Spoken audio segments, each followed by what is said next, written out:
अब दोस्तों अगर आप भी जानना चाहते हो ना कि भाई हमारा जो वेटिंग टिकट है वो कितने नंबर पे जाके कंफर्म होगा, जो भी उसका कंफर्मेशन चांस है वो भाई आखिर कितना होगा, तो भाई आपने बिल्कुल सही वीडियो पे क्लिक किया है, क्योंकि इस वीडियो में ना इसका कंप्लीट प्रोसेस मैं आपको बताने वाला हूं। और देखो भाई जिससे ना आप 1 सेकंड के अंदर अंदर ये पता लगा लोगे कि भाई हमारा जो टिकट है यानी कि वेटिंग टिकट है, चाहे भाई आपके टिकट में यहाँ पे GNWL हो, RLWL हो, PQWL हो, TQWL हो, मतलब भाई कोई सा भी आपका वेटिंग टिकट मिला हो, आप भाई तुरंत ये पता लगा लोगे कि हमारा जो टिकट है हमारा कंफर्म होगा या वेटिंग में ही रह जाएगा। तो चलिए फिर बिना की देर के वीडियो शुरू करते हैं। अब देखो ये जानने से पहले कि आपका वेटिंग टिकट कितने नंबर पे कंफर्म हो जाएगा, उससे पहले भाई आपको ये पता होना चाहिए कि जो भी आपको वेटिंग टिकट मिला है ना, मान के चलते हैं आपको RLWL मिला हो या GNWL मिला हो, उसके बारे में आपको पहले पता होना चाहिए कि आखिर ये जो वेटिंग टिकट है ये भाई हमें मिला कैसे और इसका मतलब क्या होता है। क्योंकि देखो भाई अगर मैं आपसे कह दूं कि पहले नंबर पे आपका GNWL होता है और दूसरे नंबर पे आपका RLWL होता है, तीसरे नंबर पे आपका PQWL होता है, तो देखो भाई काफी लोग ये कहेंगे कि भाई आखिर पहले नंबर पे GNWL ही क्यों होता है और दूसरे नंबर पे आपका RLWL क्यों होता है।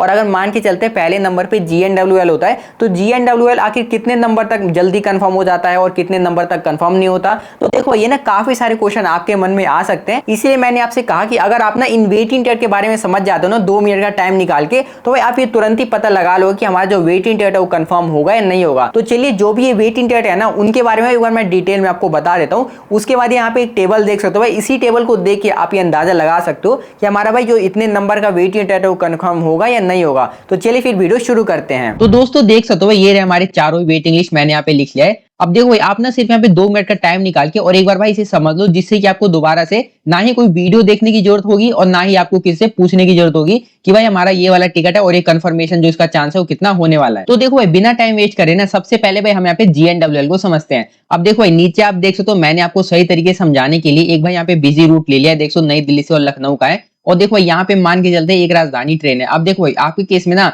ये ट्रेन भाई दूसरी हो सकती है और ये जो डेस्टिनेशन मैंने ले रखा है भाई आपके केस में दूसरा हो सकता है, लेकिन जो मैं आपको समझाने की कोशिश कर रहा हूँ ना भाई उसे आपको समझना है। तो देखो भाई सबसे पहले हम ये समझते हैं कि आखिर जो GNWL है आखिर होता क्या है और आपको कैसे मिल जाता है और इसका जो कंफर्मेशन चांस है वो आखिर कितना होता है। तो देखो भाई मान के चलते जो आपकी राजधानी ट्रेन है ये आपकी नई दिल्ली से खुलती है और आपकी ये पूरा यहाँ पे मतलब एंड हो रहा है यानी कि लखनऊ यहाँ तक जाती है, और आपने भाई नई दिल्ली से या इसके अगल बगल जो भी स्टेशन है आपने वहां से टिकट बुक कर दिया और आपका टिकट वेटिंग लिस्ट में रह जाता है, तो भाई उस केस में आपको यहाँ पे GNWL इशू कर दिया जाता है। कहने का मतलब ये है भाई GNWL आपको जब मिलता है जहां से ट्रेन खुल गया और आपने वहीं से अपना टिकट बुक कर दिया, तो भाई इस केस में आपको यहाँ पे GNWL मिल जाता है। अब यहाँ पे सवाल बनता है कि आखिर GNWL कितना नंबर पे कंफर्म हो जाता है, पहले कंफर्म होता है या बाद में होता है। तो देखो भाई GNWL ना आपका भाई पहले नंबर पे कंफर्म होता है। और ये पहले नंबर पे क्यों कंफर्म होता है, क्योंकि देखो भाई यहाँ पे अपना जो टिकट भाई आप लंबे दूरी के लिए यानी कि जहां से ट्रेन खुल रहा है और जहां तक जा रहा है आप वहां तक कर रहे हो, तो भाई इस केस में रेलवे को भाई आपको पता चलिए वो ज्यादा फायदा हो रहा है क्योंकि आपने टिकट लंबे रूट का करा है। तो भाई इस केस में क्योंकि रेलवे को ज्यादा फायदा हो रहा है तो भाई आपका सबसे पहले यहाँ पे GNWL कंफर्म किया जाता है। अब दोस्तों एक बार मैं आपको GNWL का जो कंफर्मेशन चांस है वो मैं आपको बता देता हूँ।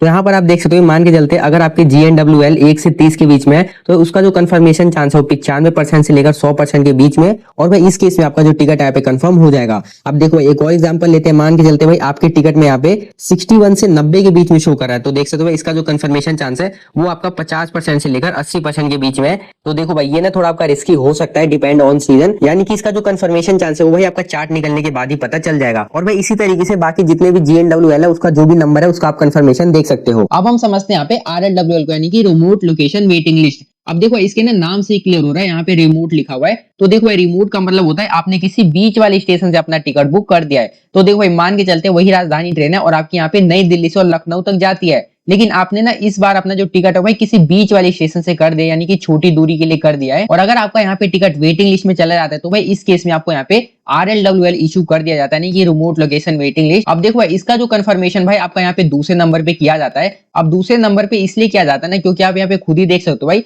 आप बिल्कुल छोटी दूरी के लिए अपना यहाँ पे टिकट बुक करे यानी कि बीच वाले स्टेशन के लिए, तो भाई यहाँ पे तो जो रेलवे को भाई फायदा थोड़ा कम होगा, इसलिए भाई आपको यहाँ पे दूसरे नंबर पे इसका जो कंफर्मेशन है वो किया जाता है। अब एक बार मैं आपको RLWL का भी कंफर्मेशन चांस बता देता हूँ। तो यहाँ पे आप देख सकते हो अगर आपके टिकट में RLWL 1 से 30 तक के बीच में है तो उसका देख सकते हो कंफर्मेशन 90 से 100% के बीच में होने वाला है, और भाई इस केस में आपका जो टिकट यहाँ पे कंफर्म हो जाएगा। और देखो मान के चलते एक और एग्जांपल, अगर आपके टिकट में RLWL 31 से 60 के बीच में शो कर रहा है तो उसका जो कंफर्मेशन चांस है वो आपका 70 से 90 के बीच में होने वाला है, और भाई यहाँ पे भी आपका जो टिकट यहाँ पे कंफर्म हो जाएगा। तो भाई इसी तरीके से आप बाकी RLWL का भी जो भी कंफर्मेशन है वो आप यहाँ पे देख सकते हो। अब हम समझते हैं यहाँ पे PQWL के बारे में। तो देखो भाई इसका मतलब होता है आपका पुल्ड कोटा वेटिंग लिस्ट। अब देखो इसके नाम से समझ में आ रहा है यहाँ पे पुल्ड लिखा हुआ है, और पुल्ड का मतलब होता है कि भाई सीट यहाँ पे भर चुकी है, उसके बावजूद भी आप यहाँ पे टिकट बुक करे हुए, सीट है ही नहीं उसके बावजूद भी भाई आप यहाँ पे टिकट बुक कर रहे हो। तो देखो भाई इस केस में यहाँ पे क्या होता है, मान के चलते दोबारा से यही ट्रेन है आपकी नई दिल्ली से और लखनऊ तक जाती है, और भाई आपने ना यहाँ पे गाजियाबाद जंक्शन से अपना यहाँ पे टिकट बुक करने की कोशिश किया, लेकिन भाई इस ट्रेन को तो भाई इसी स्टेशन के लिए कोई कोटा यानी कि कोई सीट ही नहीं अवेलेबल हुआ था, और आपने भाई इसी स्टेशन से अपना टिकट बुक कर दिया। तो इस केस में आपको यहाँ पे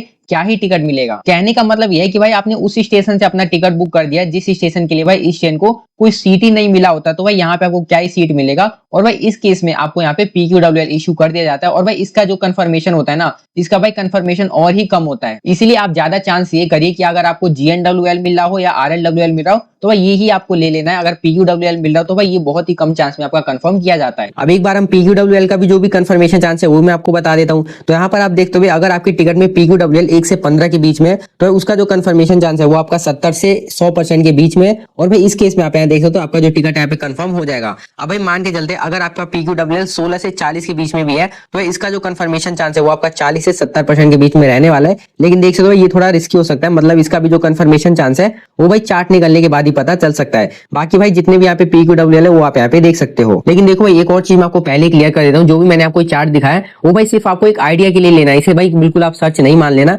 बस भाई एक आइडिया के लिए कि आपका जो इतना कंफर्मेशन चांस है वो हो सकता है। अब हम समझते हैं यहाँ पे TQWL के बारे में। अब देखो जो TQWL है यानी कि तत्काल कोटा वेटिंग लिस्ट, तो देखो भाई इसका जो सिस्टम होता है इन तीनों से ही अलग होता है, क्योंकि भाई ये आपका तत्काल के ऊपर चलता है। यानी कि मान के चलते आपकी तत्काल वाली सीट सारी फुल हो चुकी है और उसके बाद आप तत्काल में टिकट बुक कर रहे हो, तो भाई उसके बाद आपको यहाँ पे TQWL यानी कि तत्काल कोटा वेटिंग लिस्ट शुरू कर दिया जाता है। और भाई इसका कंफर्मेशन तो भाई और ही कम होता है, PQWL से ही भाई बहुत ही कम होता है इसका कंफर्मेशन, क्योंकि भाई आपको भी पता है तत्काल में एक तो टिकट मिलना काफी मुश्किल सा होता है, और मान के चलते किसी को टिकट मिल भी जाता है तो भाई इतनी आसानी से टिकट अपना कैंसिल तो करेगा नहीं। तो भाई इस केस में अगर आपको TQWL मिल जाता है और मान के चलते इसे आपको कंफर्म करवाना है, तो भाई कंफर्म जब ही होगा ना जब कोई तत्काल वाला व्यक्ति अपना टिकट कैंसिल करेगा, और भाई कैंसिल करना बहुत यहाँ पे इम्पॉसिबल होता है। इसीलिए आपका जो यहाँ पे TQWL इसका कंफर्मेशन में बहुत ही कम होता है। और देखो भाई यहाँ पे ना एक REC भी होता है, इसमें भी काफी लोग कंफ्यूज होते हैं। देखो भाई जो REC होता है ना, ये भी भाई आपका कंफर्म ही टिकट होता है, इसमें आप अपना ट्रेन में ट्रेवल कर सकते हो, लेकिन यहाँ पे आपको ट्रेन में ना जो साइड वाली लोअर सीट वाली होती है भाई वहां पे बैठ के आपको जाना होता है, जो खिड़की के पास भाई 2 जने बैठते हैं ना वही वाली सीट आपको यहाँ पे मिलती है। तो देखो भाई अब आपको बिल्कुल क्लियर हो गया होगा कि पहले नंबर पे आपका GNWL कंफर्म होता है, दूसरे नंबर पे आपका RLWL कंफर्म होता है, तीसरे नंबर पे आपका PQWL होता है, और भाई बहुत ही कम होता है। और भाई इसका कंफर्मेशन तो मतलब तत्काल कोटा के बेसिस पे चलता है, इसका तो आप समझ ही गए होगे।